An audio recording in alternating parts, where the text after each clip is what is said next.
Hey everyone, in this video we're going to talk about pawn tension, when you should break it, when you should keep it, and everything in between. So pawn tension is when two pawns are looking at each other. So you might see this in openings like the Scandinavian, where immediately black puts a pawn in the center and white has to make a decision. Are they going to take the pawn? Are they going to push forward and not take the pawn? Or are they just going to leave the tension, leave these two pawns staring at each other in the center of the board?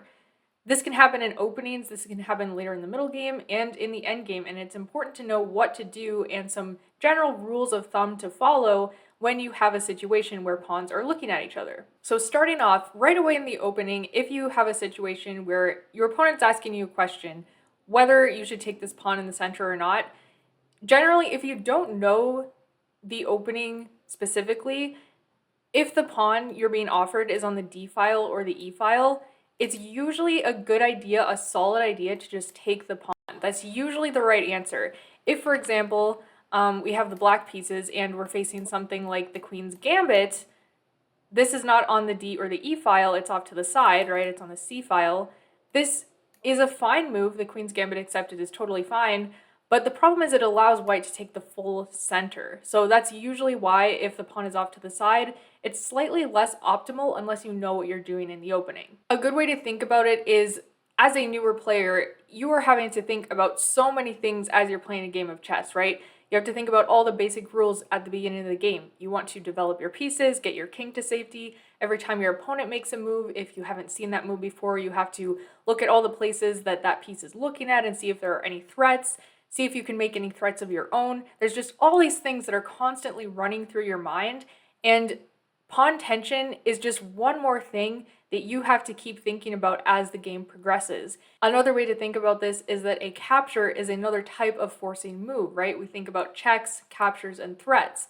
So every time you are evaluating the position and thinking about tactics, you should also be considering all of the forcing moves in the position, and that includes captures. So if you leave a lot of pawn tension, that means that when you are calculating and evaluating, you should be thinking every move, okay, what happens if I relieve the tension now? What happens if I capture now? How does that change the position? Does that open up for any sort of tactics? And when it's your opponent's turn, they will be thinking the exact same thing. And so leaving the tension often just makes the game a lot more complicated because there are just more things to think about, which is totally fine if you know what you're doing. So let's take a look at this example where we have white having just played the move e4, and now as black we have to decide what we're going to do about this pawn tension in the center.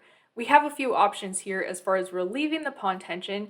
We can capture this e-pawn that has just moved forward. We also have the option of capturing the c-pawn off to the side here. Let's think about the threats. So what exactly is white threatening when they have played this e-pawn forward? Well, let's think if we do nothing. If we don't make this capture and instead say white had another move, white would play the move e5, and this is forking our knight and our queen. So obviously we do not want to allow this. So my immediate thought is probably just to take this pawn, right? So if we capture, let's see what happens. White can capture. We can now take the knight with our knight, and white can capture the knight again, and we just have an equal trade in the center. Now, another good thing to think about is, let's look at the resulting pawn structure. White has doubled pawns here. There are enough pieces around the king that at the moment it's not a huge issue, but this isolated pawn might become a long-term target of ours. These pawns are doing a nice job of controlling the center for white, but we also have pawns on e6 and c6 that are preventing the d pawn from ever pushing forward. And, you know, if the c pawn pushes forward, then all of a sudden this d pawn is a backwards pawn and this will be a target for us. So this is a totally fine position. We toss this in the engine. It's an absolutely equal position. There's really no issue with just capturing the e-pawn in the center. So going back, what if we relieve the tension by capturing the c-pawn off to the side? Well, this looks like we're winning a pawn, right? But remember this threat that white had by playing the e-pawn forward, defended by this flank of pawns. Now they can push e5, and now again we're forked. The knight or the queen will be lost. We're probably not going to want to lose our queen, so we'll have to move back, and the position will end up looking like this. The pawn structure, again, there are some weak pawns here, but we're just down a piece, and so it's just not good. It's not a good thing. So this goes back to the idea that we talked about right at the beginning, which is capturing central pawns with central pawns and not capturing side pawns with our central pawns, because notice if we capture this pawn on the c file rather than the central pawn with our central pawn, that's when the problems come in, because our opponent is allowed to grab a nice big chunk of the center. Now let's have a look at our next position. We have tension here between the c pawn and the d pawn, and it's white to move. Let's decide whether or not we should relieve this tension by capturing, or if we should leave it and potentially allow our opponent to capture on the next move.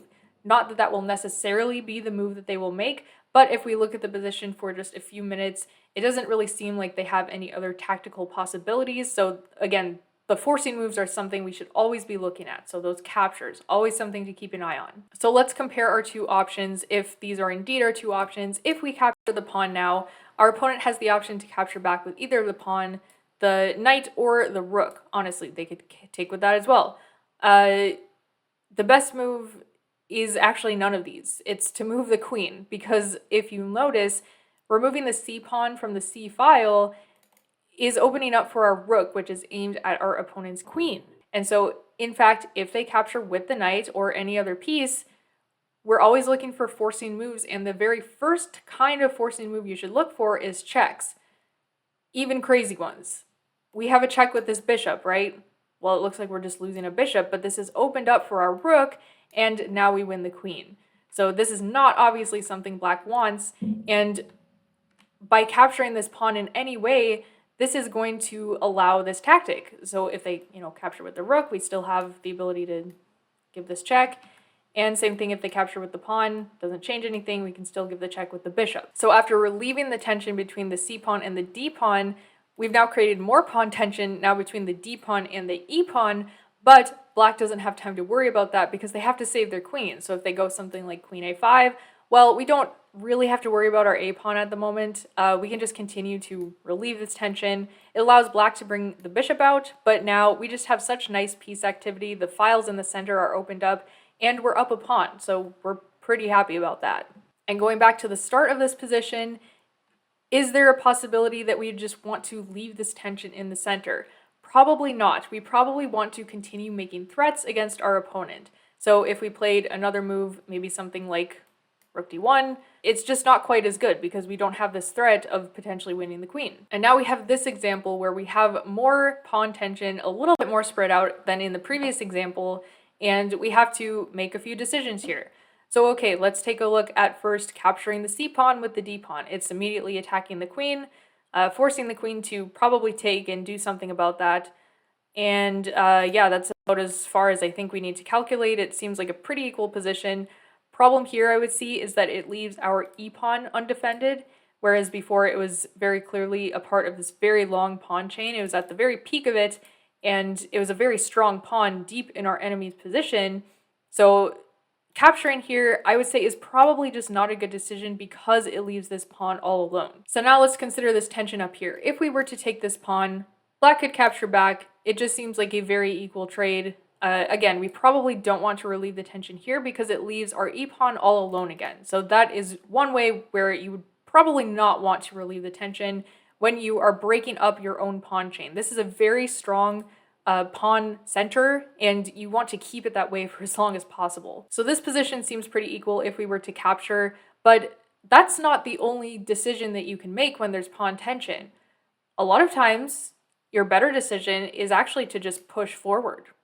And this is a much better decision in this particular position because we are getting our pawn up to the 6th rank, and this is a huge problem for black because most of their defending pieces are on the other side of the board, and our queen is ready to come in and threaten this checkmate here.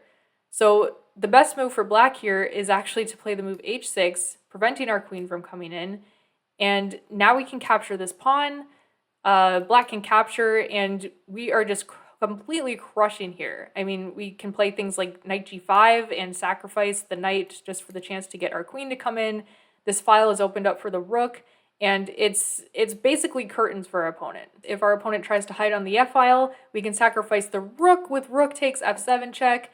After the king captures, we have checkmate with rook f1. So going back to this position, just to show you how absolutely devastating this is, if black were to take here, we can capture, and suddenly our queen is coming in.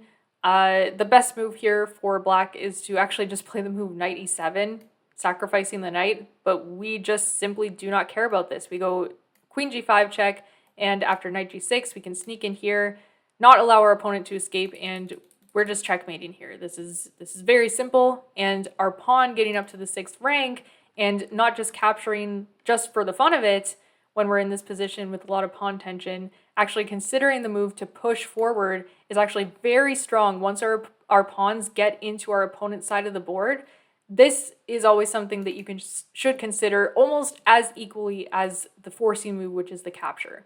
Learning new complex concepts in chess can be challenging. I hope I made these ideas a little easier for you today. And if you're interested in learning about other topics like logic and data, I have to tell you about Brilliant.org. Brilliant is the best way to learn things like math, computer science, and data science interactively. They have thousands of lessons covering everything from basic programming to AI and engineering. Plus, new lessons are added every month. Try dragging the yellow gear clockwise. Which direction does the blue gear turn? The lessons are quick and fun, and Brilliant customizes the content to let you work at your own pace. Tap to select all the gears that are moving in the same direction as the first one, clockwise.